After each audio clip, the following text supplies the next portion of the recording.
Assalamualaikum warahmatullahi wabarakatuh.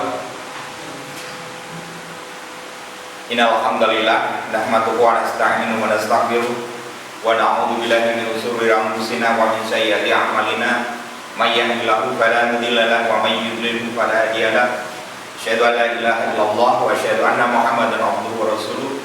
Allahumma shalli ala Muhammad wa ala ali Muhammad.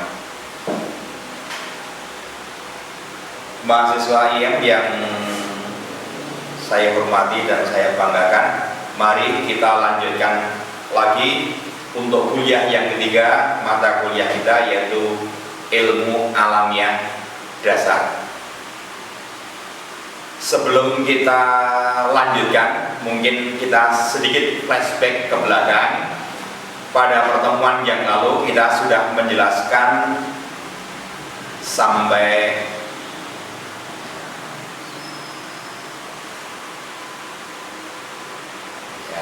ini sampai subbab yang ke C, yaitu tentang perkembangan alam pikiran manusia. Pada subbab perkembangan alam pikiran manusia nanti kita kelompokkan atau kita bagi menjadi 3 bagian, yaitu berpikir secara mitos, kemudian berpikir dengan mengandalkan kaum filosof, dan yang ketiga adalah berpikir dengan mengandalkan ilmu pengetahuan. Kita flashback sedikit dari subbab yang C, yaitu perkembangan alam pikiran manusia. Sebagaimana dikemukakan di atas, manusia mempunyai rasa ingin tahu terhadap rahasia alam dengan menggunakan pengamatan dan pengalaman, akan tetapi sering tidak dapat menjawab masalah, atau kalau bisa menjawab masalah cenderung tidak memuaskan. Mereka mencoba membuat jawaban sendiri sekenanya. Misalnya ketika ada pelangi, sebenarnya mereka tidak dapat menjawab pertanyaan itu, akan tetapi untuk kepuasan mereka mencoba mereka jawaban yang sekiranya dapat memuaskan dirinya maupun orang lain. Akhirnya mereka menjawab bahwa pelangi adalah selendang bidadari yang sedang mandi. Di jawaban sekenanya. Dari jawaban itu muncul pengetahuan yang baru. Kalau begitu, apa itu bidadari? Apa itu selendang? Apa itu mandi? Dan lain sebagainya. Selanjutnya, ketika ada fenomena berupa gunung meletus, lagi-lagi mereka tidak mampu menjawab. Tetapi dengan alasan kepuasan, mereka menjawab bahwa yang punya gunung atau yang berkuasa terhadap gunung sedang murka atau sedang marah. Itulah jawaban secara mitos. Dari jawaban itu muncullah pengetahuan yang baru. Apa itu? Yang berkuasa atau yang punya. Artinya mereka percaya kalau laut, angin, pohon besar dan lain sebagainya itu ada yang berkuasa atau ada yang punya. Oleh karenanya, untuk menghilangkan rasa kecemasan dari yang punya gunung, yang punya laut atau yang berkuasa gunung, yang berkuasa laut, yang berkuasa angin, yang berkuasa pohon besar dan lain sebagainya, agar tidak marah, mereka melakukan upacara ritual dengan cara membaca mantra-mantra, gerakan-gerakan tarian, sesajen dan lain sebagainya. Pengetahuan baru yang merupakan kombinasi antara pengalaman dan kepercayaan sering disebut dengan mitos. Jadi ini berpikir secara mitos, mengandalkan kepercayaan. Cerita-cerita mitos itu sering disebut dengan legenda. Jadi kumpulan mitos-mitos itu sering disebut dengan legenda. Dan di Indonesia itu banyak sekali legenda-legenda. Tentu saja legenda tersebut kalau kita kondisi alam berpikir sekarang pasti tidak masuk akal. Misalnya legenda Tangkuban Perahu, misalnya legenda Bandung Bondowoso, dan lain sebagainya. Pasti tidak masuk akal kalau kita cerna dengan kondisi alam berpikir sekarang. Mengapa berpikir secara mitos tadi dapat diterima pada saat itu sebagai sebuah kebenaran, sebagai suatu kebenaran? Alasannya ini, alasannya ada dua.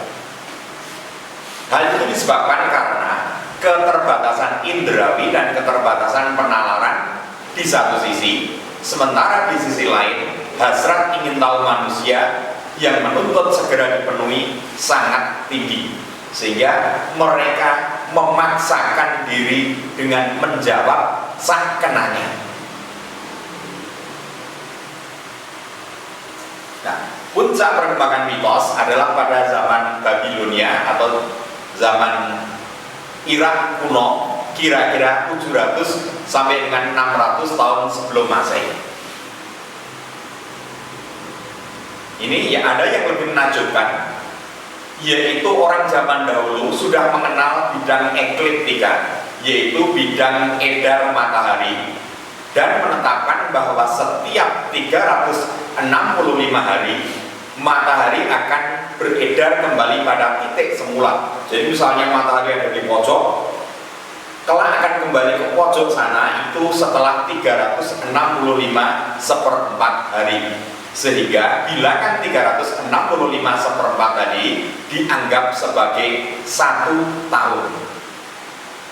Karena berubah pecahan maka menyulitkan, sehingga sekarang ditetapkan umur 1 tahun itu pada tahun pertama 365, tahun kedua 365, tahun ketiga 365, baru tahun keempat dibulankan, maka menjadi 366, dan itu sering disebut dengan tahun kabisat.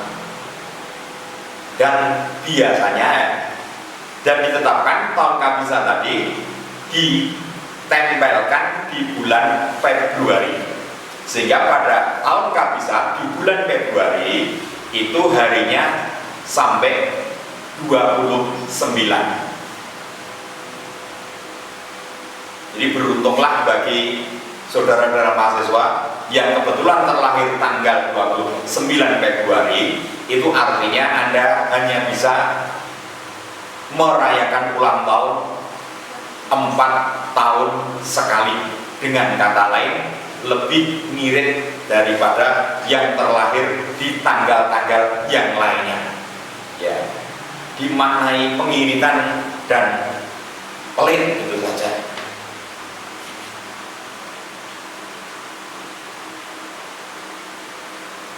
Pengetahuan tentang perbintangan pada zaman itu memang berkembang, dan muncul rasi perbintangan yang sekarang kita kenal seperti Scorpio, Virgo, Pisces, Leo, dan lain sebagainya. Kemudian dikaitkan dengan peramalan nasib manusia, dikenallah apa yang disebut dengan astrologi. Jadi astrologi itu dikenal 2600-an tahun yang lalu. Ya, kalau Anda masih percaya pada ramalan bintang atau astrologi tadi, maka berarti pikiran kita setback 2600 tahun ke belakang.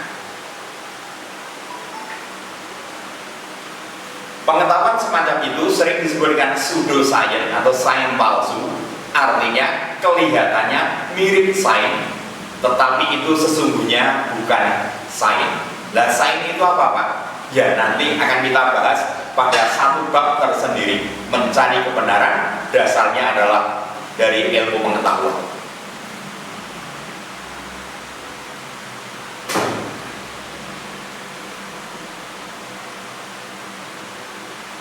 Sains palsu tersebut sangat berpengaruh pada para filosof Yunani seperti Thales. Sekarang bab ini kita akan menuju ke mencari kebenaran, dengan dasarnya adalah pandangan atau pendapat dari kaum filosof yang banyak berasal dari Yunani kuno.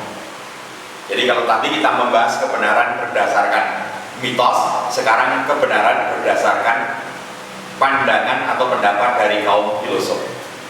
Filosof yang pertama adalah Thales, Pak Thales.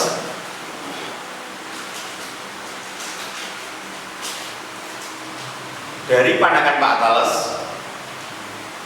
ia berpendapat bahwa bumi itu adalah sebuah piring yang terapung di atas air begitu.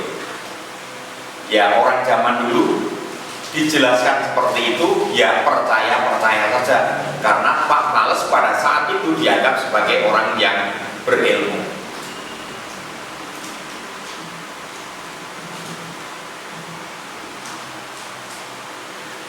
Ada manfaat positifnya setelah muncul kaum pemikir atau filosof tadi. Itu merupakan pemikiran yang sangat besar karena mampu mengalihkan pemikiran secara mitos yang dianggap semua yang ada di bumi adalah ciptaan dewa. Jadi mulai muncul filosof itu mereka mulai meninggalkan cara berpikir secara mitos. Sehingga dengan kata lain, pengaruh pemikiran Thales tadi menggiring pemikiran orang-orang zaman Yunani kuno untuk meninggalkan berpikir secara mitos secara perlahan-lahan. Sekarang kita bahas beberapa filosof atau ahli pikir dari Yunani, dan nanti kita singgung sedikit filosof Islam yang menyumbangkan pemikiran terhadap perkembangan ilmu pengetahuan. Untuk filosof Islam nanti hanya akan kita singgung sedikit karena nanti Anda akan ketemu dengan mata kuliah filsafat Islam.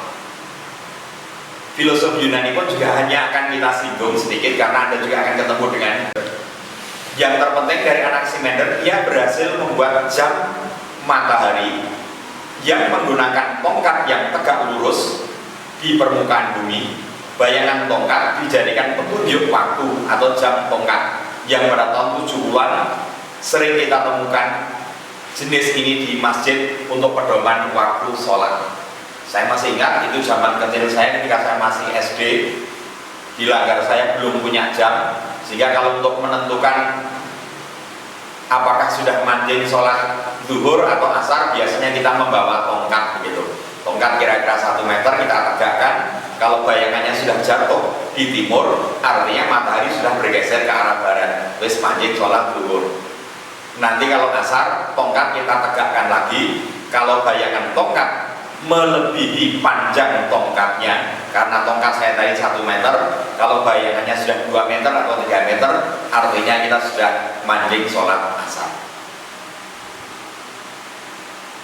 Tapi celakanya kalau pas mendung sulit. Nah, itu kelemahannya. Kemudian filosof berikutnya yaitu Anaximenes. Anaximenes berpendapat unsur dasar pembentuk benda adalah air. Jadi semua benda yang ada di permukaan bumi ini unsur dasarnya terbuat dari air.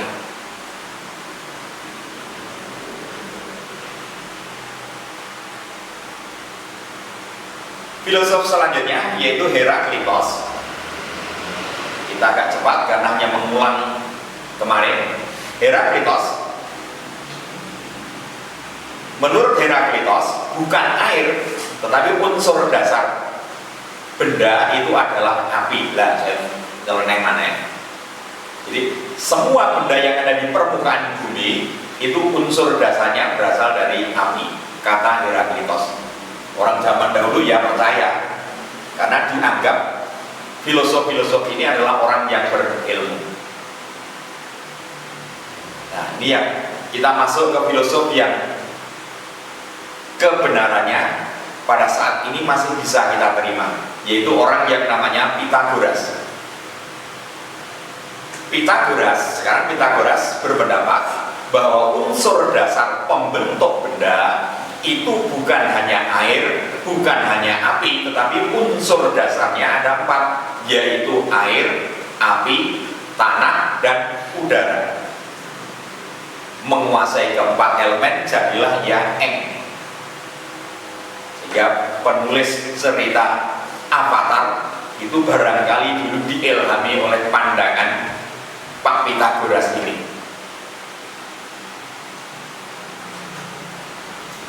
Kemudian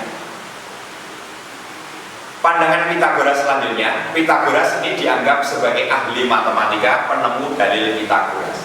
Itu bisa kita terapkan pada segitiga siku-siku. A kuadrat sama dengan B kuadrat plus C kuadrat itu. Rumus tersebut sampai saat ini masih bisa kita terima. Jadi pandangan Pitagoras yang dinyatakan 2500-an tahun ke belakang itu ternyata kebenarannya sampai saat ini masih bisa kita terima untuk rumus matematika Pitagoras ini. Sehingga tidak semua pandangan dari filosof itu sampai saat ini bisa kita terima, ada juga yang tidak bisa kita terima. Salah satu yang bisa kita terima adalah ini Pitagoras dengan rumus Pitagorasnya. Filosof selanjutnya adalah Demokritos. Demokritos, coba Anda tebak ini ahli apa? Pendapatnya adalah bahwa suatu benda apabila dibelah secara terus-menerus, dipecah secara terus-menerus, akan menghasilkan bagian yang terkecil yang tidak dapat dibagi-bagi lagi. Bagian terkecil tersebut sering disebut dengan atomos atau atom. Sehingga Pak Demokritos itu dianggap sebagai bapak atom. Bayangkan Demokritos itu kira-kira hidup 400 tahun sebelum Masehi. Sehingga pengertian atom itu bisa kita kenal 2400-an tahun yang lalu. Dan kebenaran apa yang dinyatakan oleh Demokritos sampai saat ini masih bisa kita terima. Ini contoh yang masih bisa kita terima di samping Pak Pitagoras tadi. Filosof selanjutnya yaitu Empedokles. Empedokles juga kira-kira hidup 400 tahun sebelum Masehi. Ia tergolong pendukung Pitagoras, jadi cuma ngikut apa yang dinyatakan Pitagoras bahwa unsur dasar pembentuk benda adalah tanah, air, api, dan udara.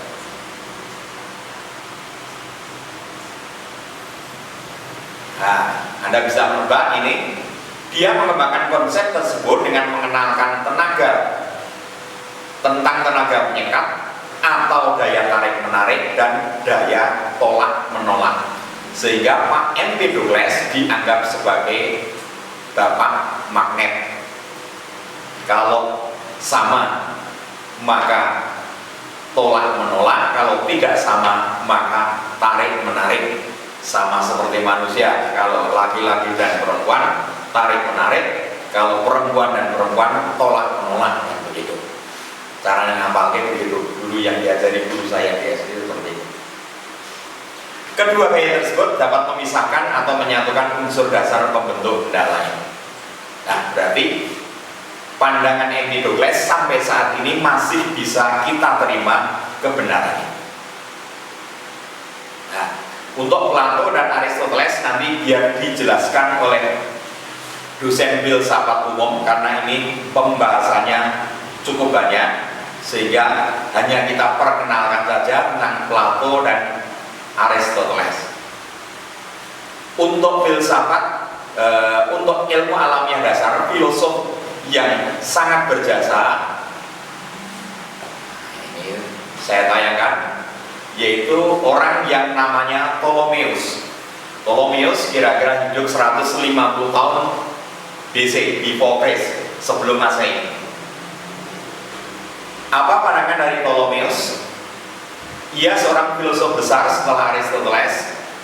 Nah, ini konsepnya adalah bumi itu bulat, diam, seimbang, tanpa tiang penyangga. Kalau Anda sering nonton di televisi, itu bumi disonggol oleh orang yang namanya siapa itu? Atlas. Itu diilhami oleh Ptolemeus.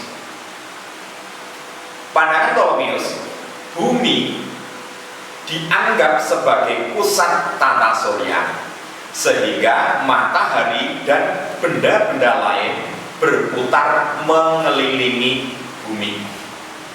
Ini pada zaman dulu dianggap sebagai sebuah kebenaran. Tapi ternyata sekarang itu salah. Bukan bumi sebagai pusat tata surya, tetapi yang dianggap sebagai pusat tata surya adalah matahari. Sehingga kebenaran teori Ptolemeus ini tahun 100 tahun sebelum Masehi nanti sampai muncul Galileo Galilei dan kawan-kawannya, itu mungkin bertahan 800 tahun lebih. Orang salah 800 tahun karena dianggap dulu yang benar pusat dari tata surya adalah bumi, sehingga teorinya Ptolemeus itu sering disebut dengan geosentris.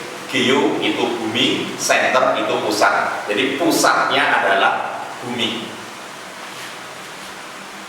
Kalau teori Ptolemeus sekarang dianggap salah, dulu itu dianggap benar. Kemudian selanjutnya tentang filsuf Islam, hanya saya tayangkan saja, saya perkenalkan, besok akan dijelaskan sendiri oleh dosen filsafat Islam. Di antaranya filsuf Islam yang terkenal, yang pertama adalah Ibnu Sina, kira-kira hidup abad ke-11. Ibnu Sina dikenal sebagai ahli kedokteran. Jadi ahli kedokteran itu dulu berasal dari orang Islam, orang yang namanya Ibnu Sina. Cuma sekarang ilmunya sudah dicaplok oleh orang-orang Barat. Kemudian yang kedua, Ibnu Khaldun dianggap sebagai ahli sosiologi, ilmu tentang kemasyarakatan. Ketika SMA Anda sudah pernah belajar ilmu sosiologi. Kemudian yang ketiga, algebra. Karena orang kita telinganya ya rada pilek, sesungguhnya namanya algebra, tetapi karena kita mendengarnya rapat ya cetro, maka orang kita sering menyebut dengan aljabar. Algebra itu dianggap sebagai ahli matematika. Itu juga filsuf Islam. Kemudian yang keempat adalah Al-Razi. Al-Razi dulu di IM ada mantan Pak Rektor IM namanya Fakhrul Razi, tapi dia bukan ahli kimia. Kalau Al-Razi pada filsuf Islam itu dianggap sebagai ahli kimia karena beliaulah penemu Hg, hidrargium atau air rangsang. Dan yang terakhir yaitu Omar Khayyam, dianggap sebagai ahli matematika dan astronomi. Hanya sekedar saya perkenalkan saja tentang kelima filsuf Islam, nanti akan dibahas tersendiri oleh dosen filsafat Islam. Oke, dari semua yang saya jelaskan pada bab pendahuluan, baik subbab A, B, dan C, sekarang kita tarik kesimpulan apa yang bisa kita pelajari. Kesimpulan yang pertama, pola pikir manusia terus mengalami perkembangan yang diawali oleh rasa ingin tahu terhadap berbagai gejala alam yang terus memperlihatkan aktivitasnya, dan gunung meletus, kebakaran, kekeringan, kebanjiran, dan lain sebagainya. Jadi justru pola pikir manusia itu berkembang karena mengalami permasalahan. Jadi kalau Anda kaum mahasiswa punya permasalahan, jangan mundur. Justru kita berkembang, tambah pintar, tambah maju, itu karena dihadapkan dengan sebuah permasalahan. Jadi pola pikir manusia dia demikian. Pola pikir manusia mengalami kemajuan justru karena manusia mengalami permasalahan ketika menghadapi bencana alam seperti gunung meletus, kebakaran, kebanjiran, dan lain sebagainya. Kesimpulan yang pertama. Kemudian kesimpulan yang kedua, hal ini merangsang manusia untuk terus mencari jawaban dan terjadilah berpikir secara mitos. Nah, terjadi masalah tadi, akhirnya dia mencari-cari jawaban. Karena mencari-cari jawaban sesungguhnya dia tidak tahu, kemudian dasarnya percaya tadi, akhirnya dia mereka-reka jawaban. Maka akhirnya berkembanglah berpikir secara mitos. Jadi berpikir secara mitos itu hanya mengandalkan keyakinan saja. Jadi kebenaran dasarnya adalah keyakinan, percaya. Kesimpulan yang ketiga, sejalan dengan perkembangannya, berpikir secara mitos pelan-pelan mulai dihubungkan dengan fenomena alam yang sebenarnya untuk mendapatkan ramalan nasib manusia, maka dikenallah apa yang disebutkan pseudoscience atau sains palsu. Kelihatannya seperti sains, tetapi itu sesungguhnya bukan sains. Lah sains itu apa? Nanti akan kita bahas pada satu bab tersendiri. Dan kesimpulan yang terakhir dari bab pendahuluan, pada zaman Yunani berpikir mitos mulai ditinggalkan, sehingga muncullah pemikir-pemikir rasional atau kaum filosof yang kebenarannya hanya atas dasar rasio, hanya atas dasar pemikiran saja, sehingga muncullah konsep-konsep alam yang beberapa di antaranya saat ini masih dapat digunakan dan diakui kebenarannya. Tadi sudah kita bahas beberapa pandangan dari kaum filosof yang kebenarannya sampai saat ini masih bisa kita terima. Itu saja yang bisa kami sampaikan untuk bab pendahuluan. Mudah-mudahan apa yang kita bahas tadi bermanfaat bagi kita semuanya. Dari saya itu saja. Terima kasih atas perhatiannya. Billahi taufiq wal hidayah. Assalamualaikum warahmatullahi wabarakatuh.